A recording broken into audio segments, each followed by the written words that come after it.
नाज़रीन किराम, जो लोग मरियम नवाज हुकूमत को उस्मान बुज़दार की हुकूमत से बनाने चले थे, उनके मुंह पर जूती चल गई। पंजाब के हर एक कोने से ये आवाज सुनाई दे रही है, शुक्रिया मरियम नवाज, शुक्रिया मरियम नवाज।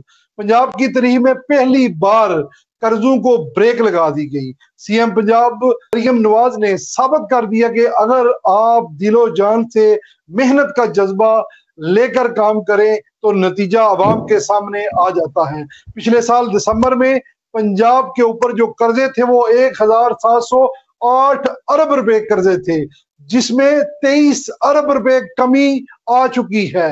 एक तरफ हम देख रहे हैं पंजाब को साफ सुथरा पंजाब बना दिया, दूसरी तरफ देख रहे हैं कि पंजाब के कर्जे भी नीचे आ रहे हैं, तीसरी तरफ हम देख रहे हैं कि कहीं हॉस्पिटल्स बन रहे हैं, कहीं जो है वो आईटी सेंटर बन रहे हैं।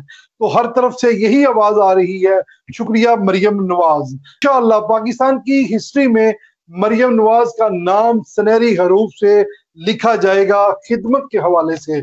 ओवरसीज पाकिस्तानी आपका शुक्रिया अदा करते हैं। पाकिस्तान की सूरत हाल पर बात करने के लिए आज हमारे साथ मौजूद हैं सीनियर जर्नलिस्ट तजियाकार इमरान अजीज भट्टी साहब। तो आइए अपनी गुफ्तगू का आगाज करते हैं। और जी वालेकुम